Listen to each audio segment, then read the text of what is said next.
It's like the gardener who is asked, "How do you grow such beautiful flowers?" And he replies, "I don't force them to grow, I just remove what stops them."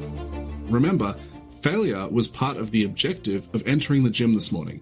Are there things in your business that are worse off for having you involved in them? How can I use my business as a way to be there for my family more? Those outputs can only be reined in and intentionally developed or directed by managing the inputs. Forced us eventually to take over 2 years of our life to dig out of just to get to zero. You don't have the things from the places you haven't gone to. Treat yourself like someone you are responsible for helping. The flies come for the poo, right?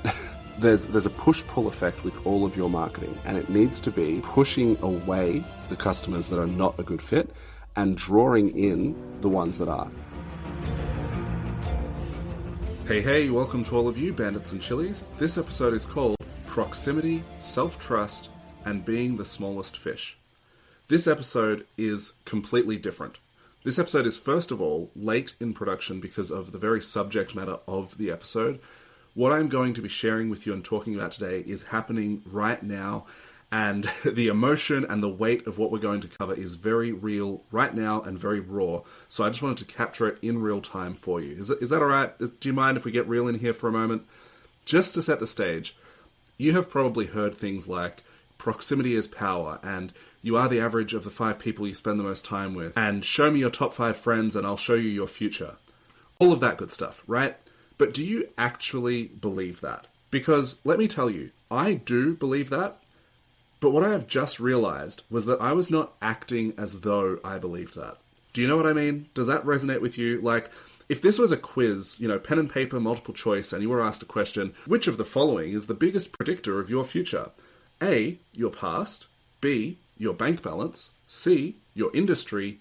D, your 5 closest friends. You would probably get the answer correct on paper. Yep, D, my 5 closest friends. Cool, that was easy. What's for lunch? But hold up.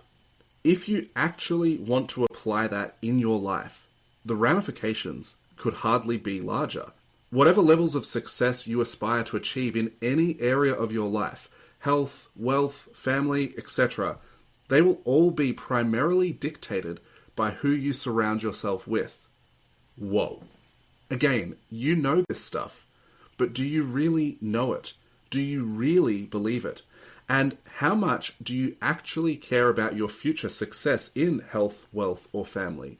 Because here's the thing, as soon as you acknowledge that this is true, that your 5 closest friends are going to essentially dictate the levels that you can operate within when it comes to health, wealth, family, and any other areas of your life that you might be thinking about, well then, now, what is being asked of you is a much more difficult question than the one on pen and paper, that multiple choice question. No, now you are being asked, are my relationships with my top 5 friends worth more or less than my aspirations in the areas of my life that I am saying matter the most to me, right?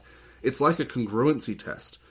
If you are saying that you want to get absolutely ripped, that you're going to go to the gym and you're going to get shredded, swole, as I believe the kids are calling it these days. Cool, great, but what if it's James that you've known since you were kids?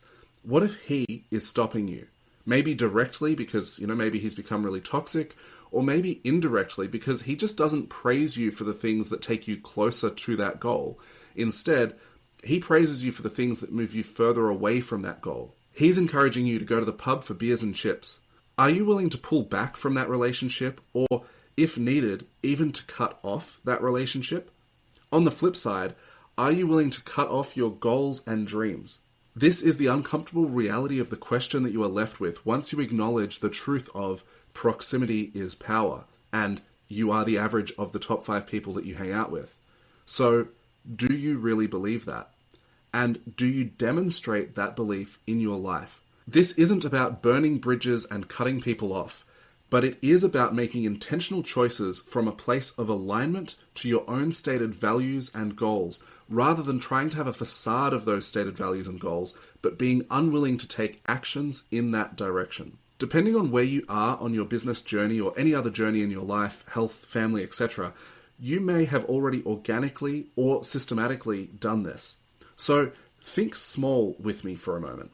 Take an area of your life that you are proud of the progress that you have made And then imagine going 20 steps backwards in that journey to a really low point.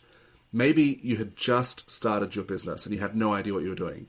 Maybe you had just gained 15 kilos and you reached an inflection point where you decided that this ends now. I am not that person. From then until now, have you changed your relationships? What new relationships do you have now as a result of that journey? Here's another question. Imagine that for some perverse reason, you wanted to actually go backwards on that journey. Who do you know that you could spend more time with that would help you to put on weight or to shrink your business? The Framingham Heart Study did a social network analysis tracking 12,000 people over a period of 32 years, so a huge study. And they found that obesity appeared to be spread through social ties.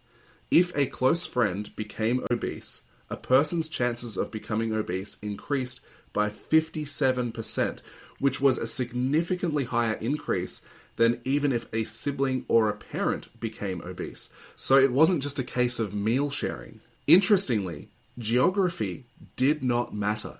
It was their social connection. To further drive that point home, here's something that is crazy to think about. This is actually insane. Your Facebook friends will impact your weight. A 2016 study in Nature Communications called Exercise Contagion in a Global Social Network found that exercise behaviors spread socially online. If your friends exercised more, then you were more likely to do so. There are other studies that bear this out too, but how wild is that? Not just people that you're hanging out with literally in real life, but even your online connections. You're seeing these behaviors modeled. You're seeing who you're comparing yourself to. So again, do you really believe that your top 5 friends are the biggest predictor of your future success? Do you really act like you believe that? Over the course of this weekend, Mikayla and I had been discussing a massive decision. Just to rewind the clock a bit, years ago, I remember when I wanted to buy into the first business development course that was really like a stretch to our pockets at the time. And Mikayla and I discussed it for, I don't know exactly how long. It was a long time. It was probably weeks. It felt like months. As we've grown in our relationship, our trust in one another and also in taking bets on ourselves has also grown. That course was probably like $1,000 or $2,000. I don't remember the specifics, but it was enough at the time. It felt huge. Since then, I have spent 6 figures on my own education through courses and coaching and so forth, and I have no intention of stopping. I am currently enrolled in a program that costs about $27,000 per year. And this weekend, we have just decided to enroll in another program at the same time. And this one costs $60,000. And that represents the largest single program that I have ever invested in. Now why? What would compel a seemingly sane person, albeit with some terrible dad jokes, but a seemingly sane person, why would they spend $60,000 on such a program? What does the program include? What does it do? What do you get?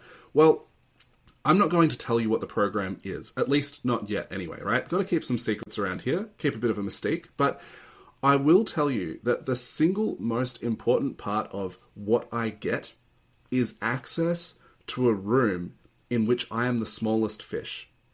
In some ways, the rest of the program doesn't even matter. I mean, it does, and I intend to extract extreme value from it by showing up and being the best student that I can be. But I want to be in the room with all of the other crazy people that also paid $60,000 to be in the room. Sounds like a pretty cool room to be in, right? All I know about the other people that will be in that room is that they have demonstrated enough passion and self-trust to place themselves in that environment. Sounds like my kind of people, and I want to know more. I want to be the smallest fish and to humble myself to be present in a space that feels too big for me. And then, like a fish that will grow to the size of its environment, I want to grow bigger in that environment. Now, that's actually not true. Fish don't really grow to the size of their environment. Instead, they can become stunted if kept in a tank that is too small. With enough space, the right diet, and good water conditions, a fish is allowed to grow to its natural size. Really, that's an even better metaphor, right? It's like the gardener who is asked, "How do you grow such beautiful flowers?" And he replies, "I don't force them to grow, I just remove what stops them." Again, just being completely real with you, by the time that this episode comes out, I will be on my scheduled call to join that $60,000 group. And I'm sharing this with you not to gloat or be like, look at me, I'm dropping $60,000 on this cool thing. No, I'm sharing it to underline that same question that I asked at the start. Are your relationships with your top 5 friends worth more or less to you than your aspirations in the areas of your life that you are saying matter the most to you? There's not necessarily a wrong answer to that question. It is your question to ask yourself. It's your question to answer. But just be aware that answering the question with authenticity and following through with alignment might be one of the hardest things that you ever have to do. If you'd like to talk that through, jump on a free clarity call with me, link in the description. Also, jump in our free school group and find some other family-oriented business growers whom you might resonate with. We've got some news about to drop in that group as well. Very excited for what is upcoming. But for right now, that's it. Have an awesome day. Make someone else's day awesome. I love you just the appropriate amount. Like, take whatever is weird and then take a healthy step backwards from that line. That is exactly how much. If it's weird, you're the weirdo. Catch ya. Bye. Hey, you're a family-oriented business grower. You should join our free group for family-oriented business growers. It's like the perfect place for someone your size and shape. Join via warplan.au, link in the description, and whilst you're there you can book a free clarity call with me to help identify the next 3 dominoes you need to knock over in your business.